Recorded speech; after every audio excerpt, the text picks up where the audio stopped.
அனைவருக்கும் வணக்கம். Welcome to Dharma academy. இந்த வீடியோவில் நம்ம பார்க்க போகிறது டிஎன்பிஎஸ்சி குரூப் 2 எக்ஸாமுக்கு உண்டான ஸ்பீட் ரிவிஷன் சீரீஸில் பாரதிதாசனை பற்றி பார்க்க போகிறோம். ஆல்ரெடி பாரதியாரை பற்றி நம்ம வீடியோ பதிவு கொடுத்துருப்போம். அதை பார்க்கலன்னா நம்ம சேனலோட பிளேலிஸ்ட்டில் போய் செக் பண்ணி பாருங்கள், ஓகேவா? ஸோ இன்றைக்கி நம்ம பார்க்க போகிற பாரதிதாசனை பற்றி ஆல்ரெடி நீங்கள் படிச்சிருப்பீங்க. அதை படித்ததை வச்சு இந்த வீடியோவை ஒரு டெஸ்ட்டு மாதிரி அட்டன் பண்ணுங்கள். எத்தனை கொஷின்ஸ்க்கு நீங்கள் கரெக்டாக ஆன்சர் பண்ணீங்க அப்படிங்கிறத கமெண்ட்ஸில் சொல்லுங்கள். இல்லை எத்தனை கொஷின் புதுசாக தெரிஞ்சுக்கிட்டீங்க அப்படிங்கிறதையாவது கமெண்ட்ஸில் சொல்லுங்கள், ஓகேவா? தென் எப்போதும் போல் அடுத்தடுத்த வீடியோக்களை பார்க்க நீங்கள் நம்ம சேனலை சப்ஸ்கிரைப் பண்ணிவிட்டு பக்கத்தில் இருக்க அந்த பெல் ஐக்கானை கிளிக் பண்ணிடுங்க. அப்போ தான் நம்ம போடுற வீடியோஸில் உங்களுக்கு நோட்டிஃபிகேஷன் தொடர்ந்து வந்துக்கிட்டு இருக்கும், ஓகேவா? வாங்க வீடியோக்குள்ளே போகலாம். முதல் வினா: கீழ்கண்டவற்றுள் பாரதிதாசனோடு தொடர்பில்லாதது எது? கீழ்கண்டவற்றுள் பாரதிதாசனோடு தொடர்பில்லாதது. கீழே கொடுத்துருக்கிறது எல்லாமே பாரதிதாசனோட புனைப்பெயர்கள் அப்படின்னு சொல்லலாம், ஓகேங்களா? இதில் தொடர்பில்லாதது எது அப்படின்னு பார்த்தீங்கன்னா மகாகவி அப்படிங்கிறது தான். ஸோ ஓகேங்களா, மகாகவி பாரதி அப்படின்னு வரும். ஸோ புரட்சி கவிஞர் பாவேந்தர், தமிழ்நாட்டின் ரசூல் கம்சதேவ் அப்படின்லாம் பாரதிதாசன் தான் அழைக்கப்படுறாரு. ஸோ அடுத்து பாருங்கள், கீழ்கண்டவற்றுள் பாரதிதாசன் நடத்திய இதழ் எது? ஸோ அது என்ன அப்படின்னா இலக்கிய இதழ், ஓகேங்களா? அதை நோட் பண்ணிக்கோங்க, ஓகேவா? இதில் கொடுத்துருக்கிறதுலையே இலக்கிய இதழ் அப்படின்னா குயில் அப்படிங்கிறது தான், ஓகேவா? பாரதிதாசன் நடத்திய இதழ் அப்படின்னா குயில். மீதி எல்லாமே பாரதியோட சம்பந்தப்பட்டது. அடுத்த வினா: பாரதிதாசன் பிறந்த மற்றும் இறந்த வருடம் என்ன? பாரதிதாசன் பிறந்த மற்றும் இறந்த வருடம். ஸோ பாரதிதாசன் எங்கே பிறந்தார் அப்படின்னு பார்த்தீங்கன்னா புதுவையில் பிறந்தார், ஓகேங்களா? ஸோ பிறந்த வருடம் அப்படின்னா உங்களுக்கு 1891 வரும். இறந்த வருடம் 1964. அடுத்த வினா: பாரதிதாசனின் வாழ்வினுள் செம்மையை செய்பவள் நீயே என்னும் பாடலை தனது வாழ்த்து பாடலாக வைத்துள்ள மாநிலம் எது? பாரதிதாசனோட வாழ்வினுள் செம்மையை செய்பவள் நீயே என்னும் பாடலை தனது வாழ்த்து பாடலாக வைத்துள்ள மாநிலம் எது? ஆன்சர் என்ன? புதுவை மாநிலம், ஓகேங்களா? அவரோட பிறந்த மாநிலம் அப்படின்னு சொல்லலாம். ஸோ அப்போ அது இதாக இருந்துச்சு, ஓகேங்களா? ஃப்ரெஞ்சு காலனியில் இருந்துச்சு. அடுத்த நான் பாருங்கள், கீழ்கண்டவற்றுள் பாரதிதாசனின் நூல் எது? கீழே கொடுத்துருக்கிறதுல பாரதிதாசனோட நூல் எது?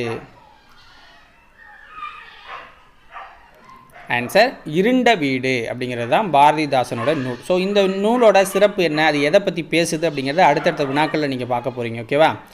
அடுத்த வினா பாருங்கள், பாரதிதாசனின் நூல் அல்லாதது எது? கீழே கொடுத்துருக்கிறதுல பாரதிதாசனோட நூல் அல்லாதது எது? ஆன்சர் என்ன? கதர் பிறந்த கதை. ஸோ கதர் பிறந்த கதை அப்படின்னாலே உங்களுக்கு நாமக்கல் கவிஞர், அதாவது தேசியம் அப்படின்னு ஒன்று வந்துட்டாலே, தேசியம் தமிழை பற்றி நல்லா ஒரு மெய்சில் இருக்கிற மாதிரி ஒரு வாக்கியங்கள் இருந்தால் அது மேக்சிமம் நாமக்கல் கவிஞராக தான் இருப்பார், ஓகேவா? கதர் பிறந்த கதை இது நாமக்கல் கவிஞரோடது. மற்றது எல்லாமே பாரதிதாசனோட நூல்கள் தான். நல்ல தீர்ப்பு, குறிஞ்சி பாட்டு, புரட்சி காப்பியம் எல்லாமே. அடுத்து பாருங்கள், பாரதிதாசனின் எந்த நூலுக்கு சாகித்ய அகாடமி விருது வழங்கப்பட்டது? பாரதிதாசனோட எந்த நூலுக்கு சாகித்ய அகாடமி விருது வழங்கினாங்கன்னா பிசிராந்தையார் அப்படிங்கிற நூல். இது ஒரு நாடக நூல், ஓகேங்களா? இது ஒரு நாடக நூல். அடுத்த வினா: கற்ற பெண்களின் சிறப்பை கூறும் பாரதிதாசனின் நூல் எது? கற்ற பெண்களின் சிறப்பை கூறும் பாரதிதாசனின் நூல் எது? ஆன்சர் என்ன? குடும்ப விளக்கு. ஸோ இது கற்ற பெண்களோட சிறப்பு என்ன அப்படிங்கிற மாதிரி, கல்வி கற்றாதான் அடுத்த லெவல் அப்படிங்கிற மாதிரியான ஒரு இது, ஓகேவா? அடுத்தது, பாரதிதாசன் எந்த வயதில் புதுவை அரசினர் கல்லூரியில் பேராசிரியராக சேர்ந்தார்? பாரதிதாசன் எந்த வயதில் புதுவை அரசினர் கல்லூரியில் பேராசிரியராக சேர்ந்தார்? ஆன்சர் என்ன? 16 வயசில் ஆசிரியராக சேர்றாரு, ஓகேங்களா? ஸோ அந்த காலத்துலலாம் 13 வயசில் கூட கவர்மெண்ட் வேலை கிடைக்கும், ஓகேவா? ஸோ வாத்தியாராக போடுவாங்க நார்மலாக. வேணால் படித்தவங்களே அப்போ அதிகமாக கிடையாதுல்ல, அதனால். எங்கள் வாழும், அதாவது கீழ்கண்டவற்றுள் பாரதிதாசனோடு தொடர்பில்லாத ஒரு கூற்று, மேற்கோள்கள்னு சொல்லுவோம்ல, அது மாதிரியானது, ஓகேவா? எங்கள் வாழ்வும் எங்கள் வளமும் மங்காத தமிழென்று சங்கே முழங்கு, இது பாரதிதாசனுடையது, ஓகேவா? கல்வி இல்லாத பெண்கள் களநிலம் போன்றவர்கள். ஸோ பெண்களை பற்றி பேசியிருக்காரு. ஸோ அதுவும் பாரதிதாசனோடது. நல்லதொரு குடும்பம் பல்கலைக்கழகம். ஸோ இதுவும் பாரதிதாசனுடையது. ஓகேங்களா. தமிழன் என்று சொல்லடா தலை நிமிர்ந்து நில்லடா, இது வந்து பாரதிதாசன் கிடையாது. இது இந்த பக்கம் வந்துடும், உங்களுக்கு நாமக்கல் கவிஞர் பக்கம் வந்துடும். ஓகேவா. அடுத்து பாருங்கள், கீழ்கண்டவற்றுள் பாரதிதாசனோடு தொடர்பில்லாத கூற்றியது. தொடர்பில்லாத கூற்றியதுன்னு கேட்குறாங்க. ஸோ ஃபஸ்ட்டு, தமிழுக்கு தொண்டு செய்வோன் சாவதில்லை. தொண்டு செய்வோன் சாவதில்லை, அது பாரதிதாசனுடைய கூற்று. தமிழன் என்றோர் இனமுண்டு, தனியே அவருக்கு ஒரு குணமுண்டு அப்படின்னு சொல்கிறாங்க. அப்போ இது கிடையாது, இது வந்து ஒரு வைப்ரண்ட்டாக இருக்கா. அப்போ யார், நான் முன்னாடியே சொல்லியிருப்பேன், அவர் தான். ஓகேவா.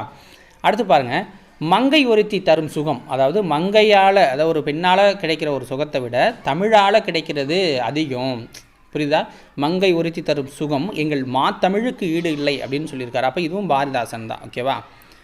பெண்ணெனில் பேதை என்ற எண்ணம் இந்த நாட்டில் இருக்கும் வரை உருப்படல் என்பது சரிபடாது அப்படின்னு சொல்கிறதும் பாரதிதாசன் தான். ஓகேவா. அடுத்த வினா, கீழ்கண்டவற்றுள் பாரதிதாசனின் நூல் எது? கீழ்கண்டவற்றுள் பாரதிதாசனின் நூல் எது? ஆன்சர் என்ன? இசை அமுது. இசை அமுது. ஓகேங்களா, இசை அமுது. மற்றபடி எதுவுமே அவருடைய நூல் கிடையாது. அடுத்த வினா பாருங்க, தமிழ்நாடு அரசு பாரதிதாசன் பெயரில் எங்கு ஒரு பல்கலைக்கழகத்தை நிறுவியுள்ளது? தமிழ்நாடு அரசு பாரதிதாசன் பெயரில் எங்கே ஒரு பல்கலைக்கழகத்தை நிறுவியிருக்கு? ஆன்சர் என்ன? திருச்சியில் போட்டிருக்காங்க. திருச்சி பாரதிதாசன் பல்கலைக்கழகம். ஸோ நிறைய கல்லூரிகளுக்கு அதான் ஹெட். ஓகேவா. அடுத்த வினா, யார் மீது கொண்ட பற்றின் காரணமாக தன் பெயரை பாரதிதாசன் என மாற்றிக்கொண்டார்? பாரதிதாசன் அவர்கள் யார் மீது கொண்ட பற்றின் காரணமாக, அந்த தாசன் அப்படின்னா அடிமை அப்படிங்கிற பொருள். ஓகேவா. ஸோ அதை பற்றின் காரணமாக மாற்றினார்னா பாரதி மேலே இருக்கிற பற்று தான். அடுத்த வினா, இயற்கையை வர்ணிக்கும் பாரதிதாசனின் நூல் எது? இயற்கையை வர்ணிக்கும் பாரதிதாசனின் நூல் எது? அழகின் சிரிப்பு. அழகின் சிரிப்பு அப்படிங்கிற நூல். அடுத்த வினா பாருங்கள், கீழ்கண்டவற்றுள் பாரதிதாசனின் பொது உடைமையை வலியுறுத்தும் நூல் எது? கீழ்கண்டவற்றுள் பாரதிதாசனின் பொது உடைமையை வலியுறுத்தும் நூல் எது? ஆன்சர் என்ன? சஞ்சீவி பர்வதத்தின் சாரல். பொது உடைமை. ஓகேவா. இந்த இடத்துல பொது உடைமை அதுங்கிறது சஞ்சீவி பர்வதத்தின் சாரல். அடுத்த வினா, கல்லாத பெண்களின் இழிவை பற்றி, படிப்பறிவில்லாத பெண்களை பற்றி சொல்கிற ஒரு நூல், அவங்களுடைய நிலைகளை பற்றி விளக்குற நூல் அப்படின்னா இருண்ட வீடு அப்படிங்கிறது. அடுத்த வினா, தமிழில் முதலாக அமைதி என்னும் தலைப்பில் உரையாடல் இல்லாத மௌன நாடகம் எந்த ஆண்டு வெளிவந்தது? இது பாரதிதாசனால் எழுதப்பட்டது. தமிழில் முதலாக அமைதி என்னும் தலைப்பில் உரையாடல் இல்லாத மௌன நாடகம் எந்த ஆண்டு வெளிவந்தது அப்படின்னு கேட்குறாங்க. ஆன்சர் என்ன? 1946. 1946. அடுத்த வினா, கீழ்கண்டவற்றுள் எது பாரதிதாசனின் பாடல் அல்லாதது? கீழ்கண்டவற்றுள் எது பாரதிதாசனோட பாடல் இல்லாததுன்னு கேட்குறாங்க. ஸோ ஆன்சர் பாருங்கள், ஏடெடுத்தேன் கவி ஒன்று வரைந்திட அப்படின்னு தொடங்குற அந்த பாடல் வந்து பாரதிதாசனோடது. ஓகேவா. இதெல்லாம் தொடங்குற வரி மட்டும்தான் கொடுத்துருக்கேன், பாடல் கொடுக்கல. அதை நோட் பண்ணிக்கோங்க. தமிழுக்கும் அமிதென்று பேர், அந்த தமிழ் இன்பல் எங்கள் உயிருக்கு நேர் அப்படிங்கிற மாதிரி இந்த வரியும் பாரதிதாசனோடது. கல்வி இல்லாத பெண்கள் கலர்நிலம் போன்றவர்கள், மேலேயே நம்ம கொஷின் பார்த்துட்டோம், அதனால் இதுவும் பாரதிதாசனோட தான். ஸோ அப்போ பிறவி இருளை துரைத்து சூழல் நிழலை வெறுத்து முகமுயர்த்தி அப்படின்னு தொடங்குற இந்த பாடல் பாரதிதாசனோடது கிடையாது. ஓகேவா. மற்ற எல்லாமே பாரதிதாசனோட தான். அடுத்து பாருங்கள், கீழ்கண்டவற்றுள் பாரதிதாசனின் பாடல் எது? அதே கொஷின் தான், கொஞ்சம் வேறு பாடல் கொடுத்துருக்கேன். ஓகேவா. சமைப்பது பெண்களுக்கு தவிர்க்கோனா கடமை என்றும், புரியுதா? இது கிடையாது. கடலிடை எழுகதிர் திங்கள் காட்சி, சாரி இது எப்படின்னா, பாரதிதாசனின் பாடல் எதுன்னு கேட்குறாங்களா, அது இது மட்டும்தான். ஸோ அதாவது சமைப்பது என்பது பெண்களுக்கு தவிர்க்கோனா கடமை, அதாவது சமைக்கிறது மட்டும்தான் அவங்க வேலை அப்படின்னு நினைக்காதீங்க, அவங்களுக்கு அது மட்டும்தான் வேலைன்னு நினைக்கக்கூடாது அப்படிங்கிற மாதிரியான ஒரு பாடல் இது.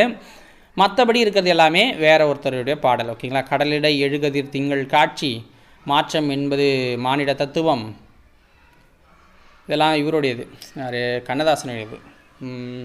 இந்த ஒன்றல்ல இரண்டல்ல வந்து உடுமலை நாராயணகவின்னு நினைக்கிறேன். ஓகேவா. ஸோ அவருடைய பாடல் வந்துடும். ஸோ மீது மூணும் பார்த்தீங்கன்னா இல்லை. ஸோ ஃபஸ்ட் ஆப்ஷன் தான் ரைட். ஓகேவா. அதுதான் பாரதிதாசனுடைய பாடல். ஸோ இதோட இந்த வீடியோ பதிவு முடியுது. ஸோ உங்களுக்கு வீடியோ பிடிச்சிருந்துச்சுன்னா ஒரு லைக்கை போட்டு விடுங்க.